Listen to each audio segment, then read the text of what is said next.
Hey everyone, welcome to today's explainer. So we're actually doing something a little bit different today, but it is absolutely crucial. We are completely wiping away all that intimidating financial jargon, the complex charts, the endless spreadsheets. Instead, we're treating today as a super fun back to basics class 1 lesson on the absolute foundations of finance. Honestly, whether you're just starting out on your financial journey or you're a seasoned pro who just kind of needs a refreshing reset, building a strong, simple foundation is the secret sauce to lasting financial health. So grab a mental notebook and let's get into it. Okay, let's dive right into our syllabus for today. First, we'll cover what is money. Second, the need for money. Third, types of money. Fourth, good financial habits. And finally, a quick activity and practice to really lock in what we've learned. Starting off with Section 1, what is money? The absolute basics of a transaction. I really want us to start from square one here. Let's completely clear the slate of everything you think you know about economics. What exactly is money? I mean, if a kid stopped you on the street and asked you that, how would you define it without falling back on complicated words like currency or capital or liquidity? It's actually kind of tricky to boil down, right? So let's look at the true foundational definition. Money is simply the medium used to buy goods and services. Period. That's the whole shebang. It is just a tool. It's a mutually agreed upon medium of exchange that allows us to trade value with one another. Let's make this incredibly concrete by looking at what different amounts of this medium can actually do for us in the real world. Let's start small. 10 rupees. It's a tiny amount for sure, but what does this actually represent? Well, with just 10 rupees, you can go to a store and buy a simple copy, a notebook for school. So that small amount of stored value is exchanged for a literal tool of education. Now, what if we doubled that? 20 rupees. Stepping up to 20 rupees allows you to purchase a pen to actually write in that notebook. The value of the medium increases, and so, naturally, does the physical value of the good you're receiving in exchange. And if we bump that up to 50 rupees? Well, this amount can buy you fresh fruit. Do you see what we just did there?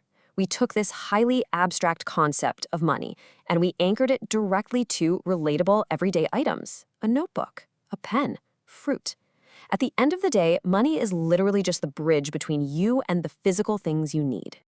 All right, moving to Section 2, the need for money. Why do we actually need it in our daily lives? So beyond just, looking at numbers go up and down in a bank app, why do we need this medium? Well, let's look at the fundamental pillars of human survival and progress. We're talking food, clothes, education, travel, and medical treatment. It's definitely not just about hoarding wealth for the sake of it. Money is the tool that directly supports our physical survival through food and shelter, our intellectual growth through education, our mobility through travel, and of course, our health and longevity through medical treatment. And that is exactly why it demands our respect. Now for Section 3, types of money and the evolution of currency. This medium of exchange has evolved quite a bit over time. It's essentially progressed through 3 main stages. First, we had coins, heavy, durable, physical metal. Then humanity leveled up to notes, lighter paper, much easier to carry around in larger amounts. And finally, we have the modern marvel, digital money. Things like UPI and bank cards. Honestly, it's just a natural, incredibly seamless next step in the evolution of money. You aren't handing over a physical item anymore. You are simply transmitting digital data that represents that exact same value. Same exact concept, just a significantly faster medium. Which brings us to Section 4, good financial habits, and building a strong foundation early. Okay, so we know what money is, why we need it, and what forms it takes. But listen, having money is one thing. How you behave with it is the real game changer. Here are 4 core behaviors. Think of these as the absolute foundational pillars of financial health. First, keep your money safe. Whether that's in a digital savings account or a literal physical piggy bank, protect it. Second, avoid unnecessary spending. Remember those everyday items we talked about? Focus on buying what you actually need, not just whatever catches your eye. Third, build a saving habit. Always put a little away for the future. And fourth, and I'd argue this is the most important one, respect hard-earned money. When you truly respect the time and the physical sweat it took to earn that cash, you naturally make much smarter decisions about how you spend it. Finally, Section 5, activity and practice, where we actually apply what we've learned today. Now, theory is all well and good, but good finance is really all about action. And this brilliantly illustrates a great way to put this into practice. the 100 rupee budget challenge. Imagine you have exactly 100 rupees. How do you divide it? Well, here is a basically perfect beginner's blueprint. 40% goes straight into savings. 30% goes to study, maybe to pick up that notebook and pen. 20% goes to snacks, gotta get some fresh fruit. And 10% goes to charity, giving back to others. It just proves that no matter how small the amount, you can always create a logical, balanced plan for your money. All right, time for a quick mental pop quiz to test our back to basics reset. Question 1. What is money primarily used for? Is it A, shopping, B, playing, C, reading, or D, sleeping?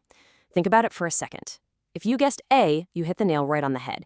It's used for shopping or, exchanging it for goods and services, just like we defined at the very beginning of this explainer. Let's try pop quiz number 2. Where can we keep our savings? Is it A, a piggy bank, B, a bank, C, both, or D, neither? The answer is C, both. Depending on whether you're holding physical coins or digital money, the ultimate goal is always to pick the smartest, safest possible place to store that newly budgeted wealth. Before we completely wrap up, I've actually got a quick back to basics homework assignment for you or your family. First, take a moment today to physically identify 5 different coins or notes around your home. Like, actually look at them, feel them, note their exact value. Second, give your savings a visual home. Even if it's just drawing a piggy bank on a notepad, do it. Keeping these core concepts tangible and real is exactly how a strong financial foundation sets in. You guys have done absolutely fantastic work today, but honestly, this is just the beginning. I want to leave you with a provocative thought, a little teaser for our next lesson. Needs versus wants. Before you make your very next purchase, I want you to ask yourself, do you truly, honestly know the difference between something you absolutely need to survive and something you simply want in the heat of the moment? Think deeply about that one, and I will see you all in the next explainer.